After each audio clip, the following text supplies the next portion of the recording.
Selamat pagi saudara yang terkasih dalam Tuhan. Selamat hari Minggu. Sebelum kita memulai ibadah pada pagi hari ini, mari kita berdoa terlebih dahulu saudara.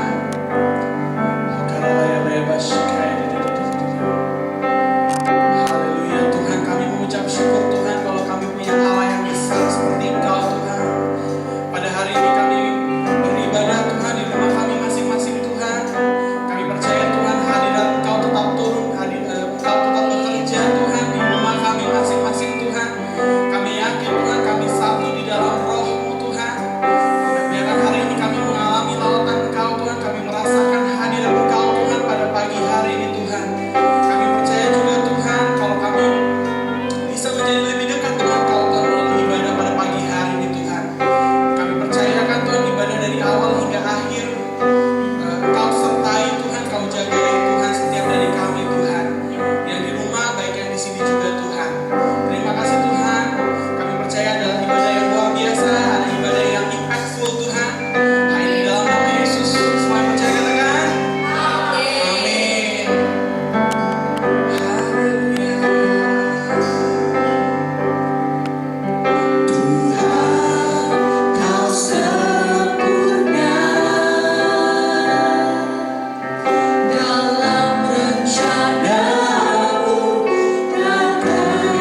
Segala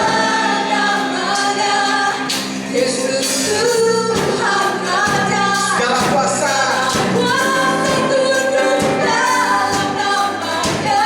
Allah yang besar, yang luar biasa, perkasa mulia.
saat kami mengangkat tangan kami di hadapan Engkau, kami mengucapkan syukur kami kepada Engkau Tuhan. Kami percaya bahwa kuasa Engkau akan turun dari surga untuk membantu kami, untuk memberikan kelegaan buat kami, memberikan jalan saat gak ada jalan Tuhan. Kami percaya Tuhan, ada kuasa di dalam nama Engkau Tuhan. Ada kuasa saat kami bersyukur kepada Engkau Tuhan. Terima kasih Tuhan. Terima kasih Tuhan. Kami mau nyanyikan Tuhan. Kami mau nyanyikan kasih setia Engkau Tuhan, yang sungguh amat besar dalam kehidupan kami Tuhan. Sungguh besar setiamu, Kau nyatakan bagiku.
percaya Tuhan bahwa rencana-Mu adalah rencana yang baik buat kami Tuhan. Engkau yang bekerja di dalam segala sesuatunya Tuhan untuk mendatangkan kebaikan Tuhan buat kami Tuhan.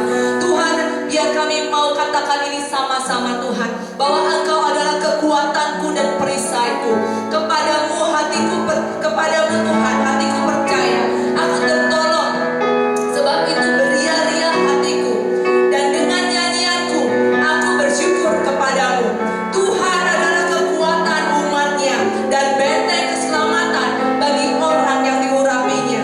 Selamatkanlah kiranya umatmu ya Tuhan, dan berkatilah milikmu sendiri. Gembalakanlah mereka dan dukunglah mereka untuk selama-lamanya. Ini kami percaya Tuhan, Kau yang menjadi benteng pertahanan kami Tuhan.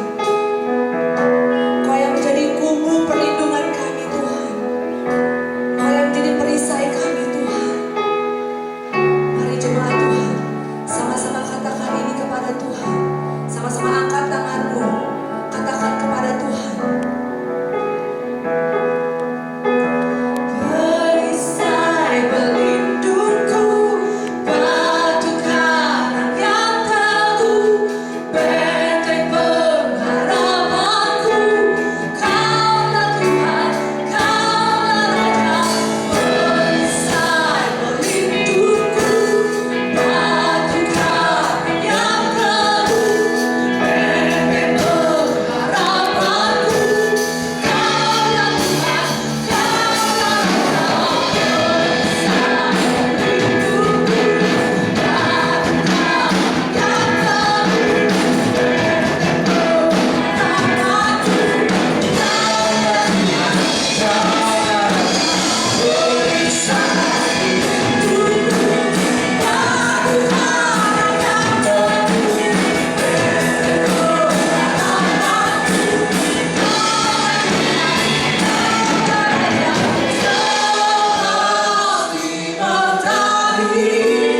bersinar begitu puncak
menjadi benteng dan perisai kami Tuhan.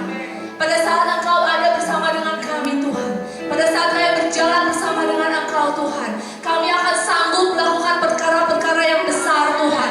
Tidak ada lagi hal yang mustahil untuk kami lakukan Tuhan, karena mata kami tertuju kepada Engkau Tuhan, Allah kami yang maha kuasa, Allah kami yang maha sanggup, Allah kami yang setia Tuhan. Terima kasih Tuhan, terima kasih Tuhan. Kami bersyukur Tuhan, kami bersyukur punya Allah seperti Engkau. Kami bersyukur punya Bapa yang maha baik seperti Engkau Tuhan. Terima kasih Tuhan, terima kasih Tuhan.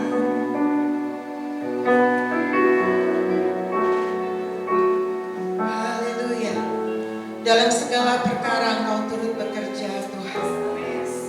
yang membentengi kami, melindungi kami Tuhan. Akan semua ketakutan dan kekhawatiran Tuhan. Kami tahu Tuhan, semuanya Tuhan ada di depan kami Tuhan. Karena Engkau turut bekerja Tuhan. Karena Engkau sedang bekerja dalam kehidupan kami ya Bapa. Terima kasih Tuhan, terima kasih Bapa. Terima kasih hari ini Engkau berbicara melalui firman-Mu Tuhan. Lebih lagi Tuhan di dalam kehidupan kami. Karena kami tahu Tuhan, Engkau sungguh mengasihi kami Tuhan. Dan biar firman ini Tuhan, dan setiap firman yang kami dapatkan Tuhan, menguatkan kami Tuhan, membangkitkan kami, membangun kami, membawa kami lebih tinggi Tuhan, membuat iman kami semakin yakin dan percaya Tuhan, bahwa segala sesuatunya mendatangkan kebaikan. Terima kasih Tuhan, kami mengasihi Engkau ya Bapa. Dalam nama Yesus, semua yang mengasihi Tuhan mengatakan amin. Amin. Bapak Ibu yang kekasih di dalam Tuhan Yesus Kristus, terima kasih untuk musik grup, luar biasa. Hari ini kita percaya bahwa kita kembali untuk online, dan kita percaya Tuhan akan berbicara melalui setiap firman Tuhan. Dan saudara diberkati melalui pujian penyembahan. Jadi saya sangat diberkati saudara melalui pujian penyembahan. Karena pada waktu kita memuji menyembah Tuhan, mungkin tadinya kita nggak bisa bersyukur, mungkin tadinya kita nggak percaya, mungkin tadinya kita patah semangat. Tapi waktu kita memuji dan menyembah Tuhan, roh kita akan tunduk. Dan pada waktu itu Tuhan melawat kita. Amin saudara. Bulan ini, bulan September, temanya adalah puasa dari ucapan syukur. Temanya adalah apa saudara? Ucapan syukur. Amin. Minggu lalu kita belajar tentang 2 prinsip dari puasa ucapan syukur. Minggu ini kita belajar lagi 2 prinsip lagi saudara. Kalau minggu lalu kita belajar mengenai dalam mengucap syukur, dosa tidak menarik hati lagi saudara. Ya, kalau kita ingat cerita mengenai Hawa, Adam dan Hawa.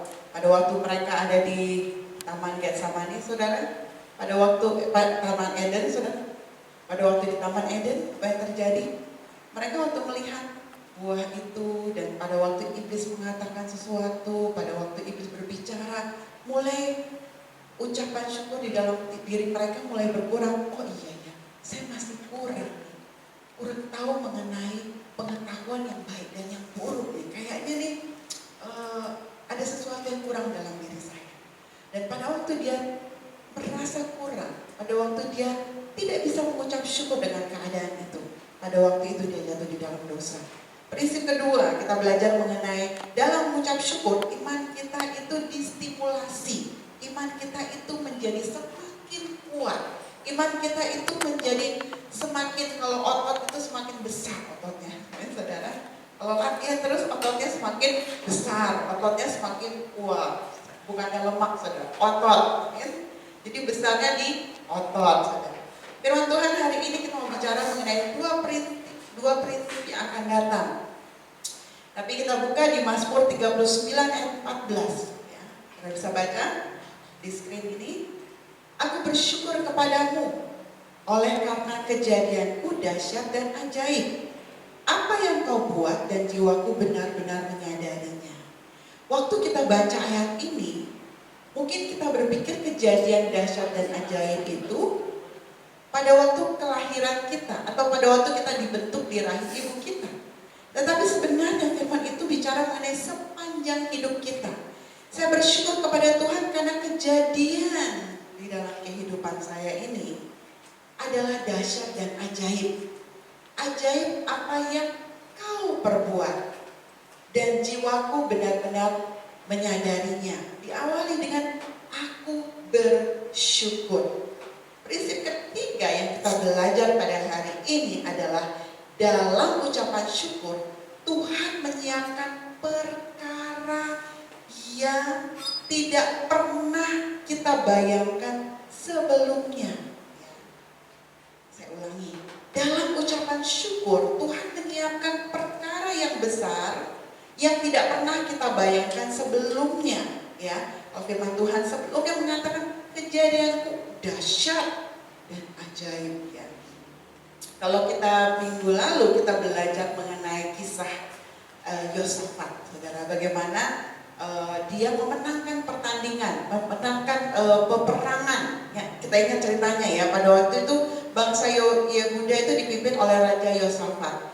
Awalnya mereka sangat takut ketika ada berita bahwa musuh mereka yang besar jumlahnya akan datang mengancam. Jumlah mereka yang banyak, mereka takut bahwa mereka akan dikalahkan. Tapi apa yang terjadi? Kita baca di firman Tuhan bahwa ternyata bangsa Israel, bangsa Yehuda pada waktu itu menang, saudara. Ya, mereka baru datang ke tempat itu, musuhnya udah mati semua. Ya, peperangan itu ada di depan kita, tetapi yang melawan peperangan itu bukan kita, tetapi Tuhan sendiri, saudara. Nah, kalau kita baca di 2 Tawarikh 20 ayat 25, ya, 2 Tawarikh 20 ayat 25, pada waktu itu yang diinginkan bangsa Yehuda adalah memenangkan peperangan. Ya. Tetapi apa yang terjadi? Bukan hanya memenangkan peperangan, tetapi yang terjadi, kita baca ayat 25. Lalu Yosafat dan orang-orangnya turun untuk menjarah barang-barang mereka, ya, bangsa yang sudah dikalahkan. Mereka menemukan banyak ternak, banyak harta milik, pakaian, dan barang-barang berharga. Yang mereka rampas itu lebih banyak daripada yang dapat mereka bawa. 3 hari lamanya, berapa hari? 3 hari lamanya mereka menjarah barang-barang itu karena begitu banyaknya. Ulangnya ya. 3 hari lamanya mereka menjarah barang-barang itu karena begitu banyaknya. Saudara, pada waktu mereka bangsa Israel mengucap syukur, apa yang mereka harapkan?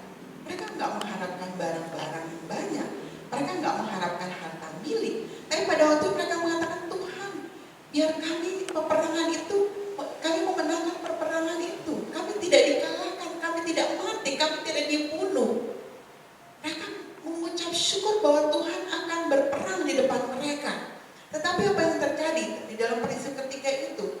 Tuhan menyiapkan perkara besar di dalam kita mengucap syukur yang kita nggak pernah bayangkan sebelumnya.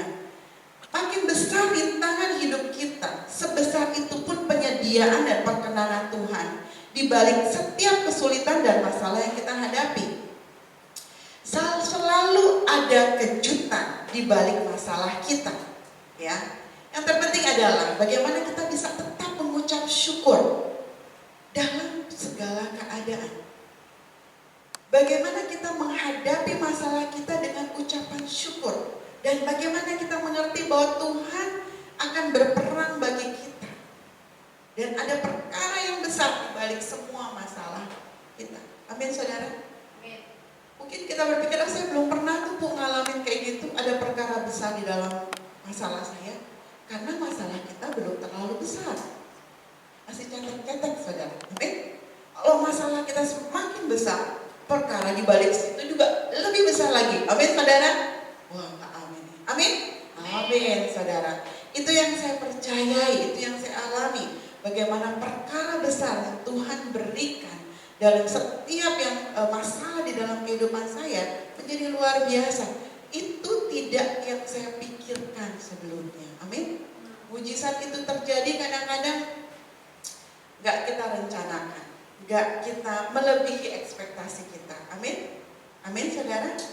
Jadi prinsip ketiga ini mengajarkan kita gak mengejar harta, kita gak mau mengejar barang, tetapi kita mengajarkan kita di balik setiap masalah kita, penyakit kita, persoalan kita, selalu ada sesuatu yang berharga dan bernilai. Tuhan tahu yang terbaik. Tuhan menyediakan segala sesuatu yang kita butuhkan, bukan yang kita inginkan. Amin. Mengucap syukur kita menghadapi masalah adalah sebuah sikap iman yang mengatakan bahwa saya percaya akan kebaikan Tuhan, akan penyertaan Tuhan, akan pertolongan Tuhan. Saya mengucap syukur karena tahu Tuhan sudah menyelesaikan semuanya, walaupun masalah masih ada di depan saya. Persoalan itu nggak bergerak sedikit pun, ya. Gunung itu masih gede di depan kita. Tetapi Tuhan bergerak di alam roh dan semuanya ada di dalam waktunya Tuhan. Amin. Dan Dia akan menunjukkan bahwa kemenangan ada di pihak kita, seperti bangsa Yehuda itu. Mari kita temukan pemberian Tuhan yang terindah di setiap masalah hidup kita. Mari kita maju menghadapinya, menghadapi setiap masalah kita dengan satu ucapan syukur. Amin, saudara. Kisah Rasul 16 ayat 31. Firman Tuhan mengatakan begini, percayalah kepada Tuhan Yesus Kristus engkau akan selamat, engkau dan seisi rumahmu. Saudara, ini adalah cerita di mana pada waktu itu Paulus dan Silas berada di kota Filipi. Mereka bertemu dengan seorang hamba Tuhan dan seorang hamba perempuan dan memiliki roh jahat. Ya. Nah, roh jahat itu adalah roh yang dimana bisa memberitahukan kepada orang-orang atau kepada orang-orang bangsa di situ yang tinggal di kota itu bahwa masa depan mereka. Jadi kayak peramal gitu. Dan si hamba perempuan ini punya pemilik. Kalau kita tahu kan zaman dulu bangsa Israel setiap hamba itu ada yang memilikinya ya. Jadi si tuan dari si hamba perempuan ini pakai hamba Tuhan ini untuk mendapatkan uang, di mana dia bisa meramal. Tetapi yang terjadi pada waktu mereka bertemu Paulus dan Silas, Paulus memerintahkan roh itu keluar dari wanita ini. Apa yang terjadi? Wanita ini disembuhkan. Tetapi si tuan dari wanita ini marah, dilaporkanlah. Kemudian mereka dipenjara. Kita tahu mereka dicambuk, dipukul, dijebloskan dalam penjara. Ini adalah masalah yang dihadapi oleh Paulus dan Silas pada waktu itu. Wow, gak enak ya. Udah dipukul, dicambuk, dijebloskan. Yang mereka lakukan apa sebenarnya? Menyembuhkan orang. Yang baik yang mereka lakukan. Kemudian kita tahu bahwa kepala penjara diperintahkan untuk mengawasi mereka. Memasung kaki mereka. Supaya mereka nggak bisa melarikan diri. Dan kita tahu ceritanya bahwa ada gempa bumi. Dan yang terjadi sebelum gempa bumi itu terjadi, mereka yang dilakukan oleh Paulus dan Silas apa? Mereka menyembah Tuhan. Mereka mengucap syukur untuk mereka di penjara, untuk mereka tetap akan melakukan hal yang baik, walaupun pada waktu mereka menyembuhkan si wanita ini, mereka harus di penjara, dipasung pula. Tetapi mereka mengucap syukur. Mereka difitnah, mereka mengucap syukur. Mereka dipukul, mereka mengucap syukur. Di penjara mengucap syukur. Dibelenggu mengucap syukur. Banyak orang yang mungkin termasuk kita, banyak kali kita disakiti, dibully, untuk hal-hal yang baik yang kita lakukan. Kebenaran yang kita lakukan dibalas dengan kejahatan buat hidup kita. Bisa nggak kita mampu untuk mengucap syukur? Atau kita akan komplain, kok bisa sih Tuhan? Apa yang saya alami, kok bisa sih dia lakukan seperti itu? Atau kita mau menjadi seperti Paulus dan Silas, pada waktu itu mereka mengucap syukur. Yang terjadi adalah, kita tahu ceritanya, gempa bumi terjadi, penjara terbuka, belenggu terbuka. Mereka kabur nggak? Enggak, mereka di dalam penjara. Dan pada waktu kepala penjara itu menemukan mereka, kepala penjara itu bertobat. Prinsip keempat, saudara. Pada waktu kita mengucap syukur, akan ada banyak kesaksian yang keluar. Yang artinya, pada waktu kita mengucap syukur, kita membawa dampak buat orang lain dan dunia. Kita bisa, mampu, sanggup menjadi kesaksian dan terang. Kadang-kadang mungkin kita nggak usah khotbah terlalu hebat, tetapi kesaksian hidup kita, contoh dari mengucap syukur, memberikan dampak. Dan kita tahu kepala penjara ini bertobat. Firman Tuhan tadi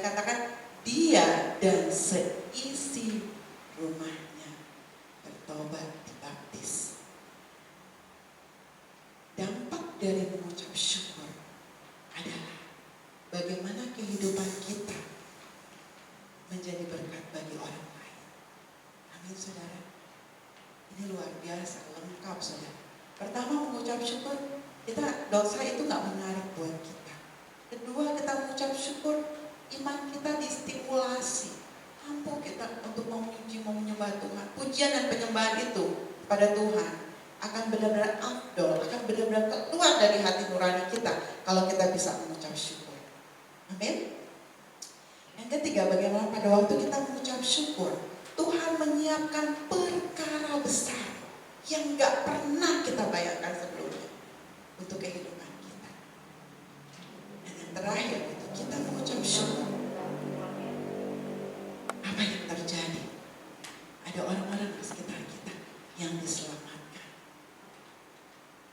Kita buka terakhir di Kolose 2 ayat 7 saudara. Kolose 2 ayat 7. Kasih ayatnya.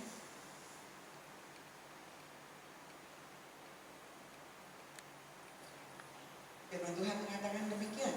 Hendaklah kamu berakar di dalam Dia, dibangun di atas Dia. Hendaklah kamu bertambah teguh di dalam iman yang telah diajarkan kepadamu.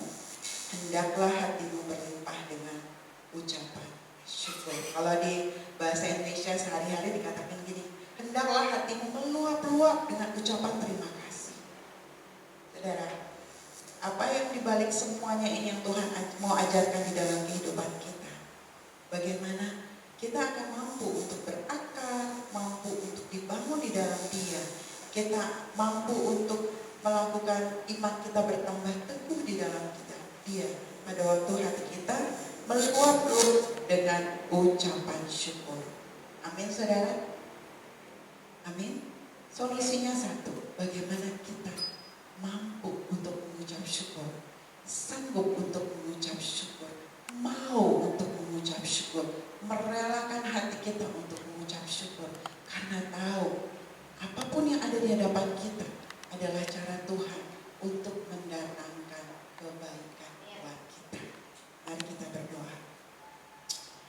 Bapa kami yang di surga, kami tahu Tuhan bahwa gak enak Tuhan waktu kami harus bersyukur dalam pergumulan hidup kami, pergumulan dalam pekerjaan kami, dalam keluarga kami, dalam pelayanan kami, dalam hubungan dengan orang di sekitar kami, pergumulan di dalam keuangan kami, kesehatan kami, pergumulan di dalam pendidikan kami Tuhan, atau kegagalan-kegagalan kami, pergumulan di dalam kami menghadapi diri kami sendiri.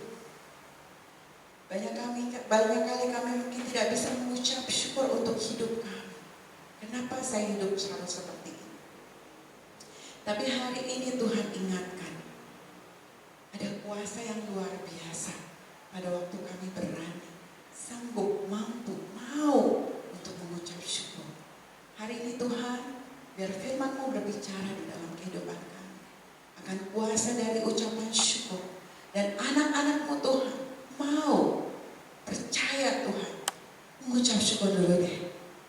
Percaya Tuhan bahwa di balik ucapan syukur ada perkara yang ajaib yang Tuhan sedang kerjakan. Bangkitkan setiap kami Tuhan, anak-anak-Mu Tuhan, menjadi anak-anak yang tahu bagaimana mengucap syukur. Terima kasih Tuhan, firman-Mu ini luar biasa yang akan membangkitkan kami.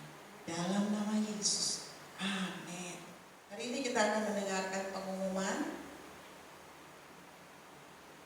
Siapkan hati saudara untuk memberikan yang terbaik buat Tuhan, memberikan persembahan buat Tuhan. Saudara, inilah pengumuman minggu ini.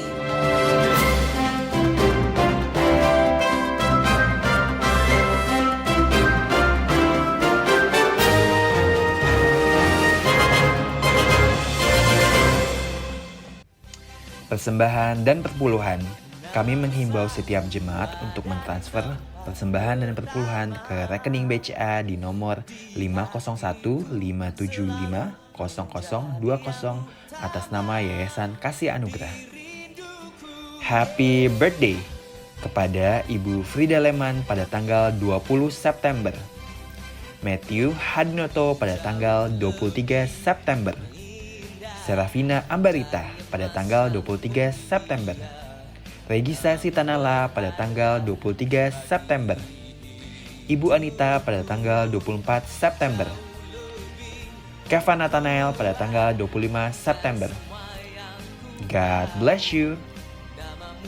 See you next week and God bless you. Mari kita bangkit berdiri, kita akan tutup ibadah ini di dalam doa. Mari kita bangkit berdiri. Bapa yang di surga, kami mengucap syukur untuk ibadah pada pagi hari ini. Terima kasih Tuhan, Engkau menyertai ibadah ini Tuhan. Berdoa untuk firman-Mu akan menguatkan setiap dari kami. Sebelum kita tutup, mari kita berdoa Bapa kami. Bapa kami yang di surga, dikuduskanlah nama-Mu, datanglah kerajaan-Mu. Jadilah kehendak-Mu di bumi seperti di surga. Berikanlah kami pada hari ini makanan kami yang secukupnya. Dan ampunilah kami akan kesalahan kami. Seperti kami juga mengampuni orang yang bersalah kepada kami. Dan janganlah membawa kami ke dalam pencobaan. Tetapi lepaskanlah kami daripada yang jahat. Karena Engkau yang mempunyai kerajaan dan kuasa dan kemuliaan sampai selama-lamanya. Berkat dan anugerah dan kemurahan dan kasih karunia Tuhan akan menyertai saudara. Biar hidupmu dipenuhi dengan ucapan syukur. Sehingga Tuhan akan tidak berhenti-henti memberikan yang terbaik buat kehidupanmu. Dari sekarang sampai Maranatha, Tuhan Yesus datang kembali. Dalam nama Yesus semua mengatakan, amin.